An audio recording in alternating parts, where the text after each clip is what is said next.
Hello, welcome to another episode of Montana Shares, your opportunity to find out about the nonprofits that make our state so great.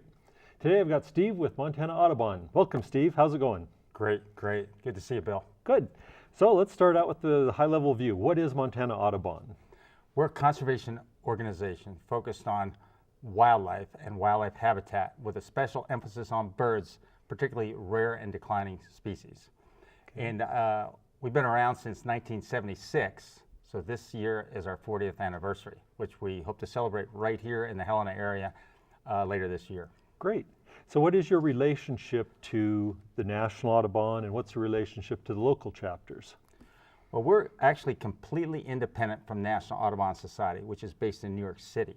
Okay. But we have a great working relationship with them, and we collaborate on many conservation issues and projects.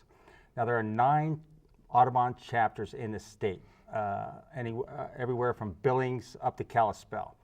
And we work with all 9 chapters. We have a collaborative partnership with them doing conservation and education at the local level. These are all volunteer organizations, all separate 501c3 nonprofit charities focused on conservation in their local area. So we have a great partnership with all of our chapters. So a lot of autonomy, but also a lot of collaboration both. Exactly. Yeah, I mean, they have their own board of directors and they set their own priorities, but we have a lot of synergy and collaborate on a lot of conservation efforts at the local level. Okay, so why is birds conservation important to the citizens of Montana? Well, first of all, birds are absolutely beautiful, and they're everywhere. And birds are a remarkable window into the natural world. In fact, you may want to know that 40% of adult Montanans consider themselves to be bird watchers. Oh. So, in fact, that's the highest percentage in the nation. So, and they're really the best window we have into understanding the health of natural ecosystems. They're like the canary in the coal mine. By monitoring birds and learning about birds, we can learn about human-caused changes to natural ecosystems that could potentially have an impact on other species of wildlife as well as our own well-being. So, I guess, you know, the fact that birds are so easy to see in the urban areas, utilize all habitats, they really are accessible to people. Okay, and so that's sort of what the birds are for the people and whatnot. What's Montana mean to the birds? What's unique about our ecosystem in our state? Well, great question. And, you know, Montana still harbors vast, intact landscapes, including large blocks of grasslands, shrublands, river bottom forests, and wetlands. And these harbor many rare and declining species. And actually, we have 430 species of birds in Montana. And in fact, Montana harbors a high percentage of the global population of a number of species, particularly grassland species. Some species, actually 30% of their worldwide population nest in Montana. So Montana is extremely important to a great many species of birds, particularly grassland, shrubland species, such as the iconic sage-grouse, which we have 1/5 of the world population of sage-grouse in Montana. That's amazing. So what other key species like that are significant to Montana? Well, I can tell you that in terms of grassland species, the chestnut collared and McCown's longspur, which require large blocks of open grassland habitats. So close to 1/3 of the remaining world population of those 2 species occur in Montana.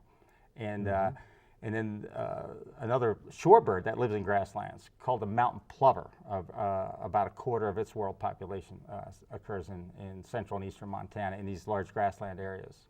Huh. That's what I love about these interviews. I get to find out so much that I just don't have a clue about. Right. Well, I mean, it's really, I appreciate the emphasis on the fact that Montana really is unique, because whereas a lot of Nebraska and the Dakotas have been plowed up and planted to corn and wheat, Montana still has some pristine, large blocks of native habitat, which are so important to a number of these grassland and shrubland and wetland and river bottom forest species. Great. So we've talked about the importance of the people to the birds and the birds to the state. How about Montana Audubon to that conservation that takes place in the state? Tell Sure. us a little bit about what you do there. Well, we have basically three programs: education and public engagement, our public policy work, as well as our on-the-ground protection of habitat for birds and all wildlife. And one of those programs we call the Important Bird Area Program. This is a global effort to protect some of the key areas for rare and declining species and high diversity areas for birds. And we have 42 important bird areas in the state of Montana, encompassing over 10 million acres of habitat. And just to give you a couple of local examples here in Helena, Lake Helena and Canyon Ferry Lake are two important bird areas we have here locally, and they've been identified as IBAs, particularly for harboring a high abundance and diversity of water bird species and marsh birds. Mm-hmm. And then I guess in terms of on-the-ground protection, one of the things that we often do is we work with local land trusts to identify and protect key habitats. And one of the things that land trusts are so good at doing is putting permanent conservation easements on those key habitat areas. We don't hold easements, but we can recommend to the land trust special places for wildlife conservation, and they can put those as top priority areas for protection in their work. Great. Another thing that we have been doing for a long, long time is protecting river bottom forests by establishing, persuading local governments and landowners to not build too close to the river's edge. And that protects, of course, water quality, fisheries habitat, as well as the wildlife that inhabit these river bottom forests. In fact, over half the breeding species in Montana nest along rivers in the cottonwood willow stands and adjacent habitats. So we call that setbacks. And we try to establish setbacks at 200 to 300 feet beyond the river's edge to protect those key habitat features and the wildlife and the birds that use those. Another thing I'll mention is that we've been working with wind power companies to protect birds and bats that may get struck by the rotating blades. And in fact, I can give you a specific example. Northwest of Shelby, Montana, we worked with a company out of Spain called Naturenter to have them move their turbines farther away from nesting golden eagles and ferruginous hawks. And they've been working very diligently to minimize the mortality, because of course if a bird flies where there's rotating blades, they can be struck by the blades and killed. And so far that's been working out real well. And another thing is we worked recently with the governor's office to create a conservation plan, statewide conservation plan for the sage grouse. And now we're working with the governor's office to implement that plan and make sure there's adequate funding for it. So those are a couple of examples of some of the projects we're involved in. Okay, and then I know I've talked to a lot of people that last year had a lot of fun. You were doing, was it an eagle count up there around Hogback or something like that? Right, yeah, thanks. So take us out there, kind of tell us what the experience was for these, because I know a lot of people talked about it and they had a lot of fun. Sure. Well, we've been working with a local chapter here in Helena called Last Chance Audubon, and we launched that project last year. It's in the Big Belt Mountains, southeast of Helena. High atop the ridgeline, the golden eagles and other birds of prey use that as a migration corridor. This is just east of Canyon Ferry Lake, up in the high mountains. And we counted 2,630 golden eagles this fall, as many as 329 golden eagles in one day. And it appears to be maybe the largest concentration of migrating golden eagles anywhere in the lower 48 states. And so we're using this as not only a way to educate people about the birds, and we've determined from our counts in the Bridger Mountains near Bozeman that these birds have declined by 40% over the last 20 years. And so this gives us some of the best information available on the status and trends of these big birds. Some of these birds are migrating from as far north as northern Alaska, northern Canada, may spend the winter in New Mexico or Texas or even northern Mexico. And so this is an opportunity to monitor a vast population of eagles that are using this as a flyway. Okay, so the people that got to participate, what was their experience? What did you have set up? What were they able to do and see? Well, basically what we have going right now in the fall is September and October. with the peak of golden eagles being in the first 2 weeks of October, is we help people learn about the natural history of the birds, how to identify the birds, how they're being used as indicators of the health of the ecosystems that they occupy. And so a lot of it comes down to helping people spot and identify the birds and learning more about their natural history as they're observing the birds in migration. Okay. And then another project I wanted to mention that we're doing with the local chapter right here in Helena Valley and adjacent valleys is we're studying the long-billed curlew, which is an iconic species of grasslands, and really can landowners recognize the bird easily. And we're doing surveys with volunteers. We call them citizen scientists, and they really help us to understand where the most important grassland areas are to conserve. And so we've got 40 volunteers from the Helena area going out and doing these surveys in April and May to find out where the curlews are concentrated. Right. I just spoke with someone this morning that said that they were going out Saturday at 7 in the morning or something to go count long-billed curlews. Yeah, they're just a great example of what we're trying to conserve in terms of these large blocks of grasslands and the wildlife that inhabit them. And these grasslands are so important. They're a great variety of species of birds. One other project I didn't mention, we have a nature center in Billings where we get children and families out of the urban environment and into nature. And this nature center is right along the Yellowstone River, right on the edge of Billings. So we're getting thousands of children and many hundreds of families out throughout the year to learn about nature and feel a connection to nature. Because as a society, we've become so connected to our electronic gadgets that we've lost in many ways our connection to the natural world. And so we're working real hard to fix that in the Billings community at our nature center. All right, I've stopped in there as I was going by, and it's always been kind of an oasis of great trees and water and birds in, you know, sort of a somewhat industrial area. So it's a great job you did down there. Oh, so yeah, thanks. If people want to be involved, what do they do? What's the word for getting involved with you guys?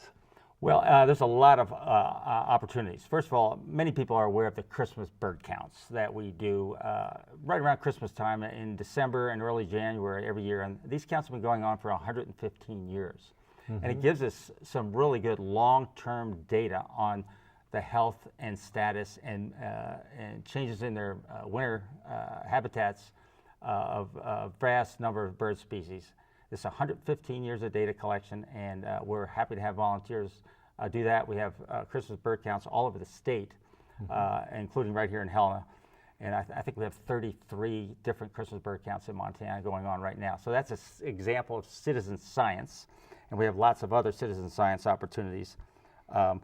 And of course, each local chapter has field trips throughout the year you can participate in for free and learn about birds through going with an expert. And of course, the chapters also have monthly membership meetings from September through May. And they usually have great speakers. And so it's an opportunity to learn more about conservation and natural history through the expert speakers that come to these chapter meetings. I think as far as and the curlew project is a great example, which we already talked about. So those are a few opportunities to get involved. We also, Montana Audubon does both weekend and week-long birding tours, some international trips as well. So there's plenty of ways to get involved in Montana Audubon and the local chapters. Okay. And the other kind of big thing coming up is you have a bird festival coming up. What's the details on that? Yeah, and this is a festival that we have every year in early June, and we move it around the state. Last year it was in Helena. Next year it's going to be in Great Falls. This year, from the 3rd through the 5th of June, it's in Missoula. And we got wonderful field trips with experts. We have speakers. We have a silent auction, a banquet, and a number of other exciting programs throughout the weekend. And we usually get about 300, 350 people, so you have a chance to meet other like-minded individuals and make new friends and learn a lot about the local birds in the area and some of the conservation issues that are important in that region. Okay. So if you're one of that, what'd you say, 40% of the adults in Montana? Right, 40%. Then Missoula is the place to be in early June, right? Exactly. Yeah, and there's more information on our website. And you can also call our office, here in Helena and get some additional information. And signing, some of the field trips are filling up fast, so I encourage people that are interested in coming to think about, getting registered here in the next couple of weeks. Perfect. Anything else you want to add, or should we wrap it up? Well, I just really think that Audubon is a fantastic way to learn about the natural world, and we're doing a lot of important conservation work using birds as environmental indicators, and also trying to protect the biodiversity that we have here in the state, and appreciate everybody's support. Excellent. Well, thank you for coming on today, Steve, and thanks for, if nothing else, just making me a lot smarter. Hopefully the viewers will be a lot smarter by the time they've watched this as well. Well, thank you, Bill. I'd like to thank everyone that did tune in, and hopefully you found out a lot more about the birds in Montana. And have a great evening, and thanks for watching.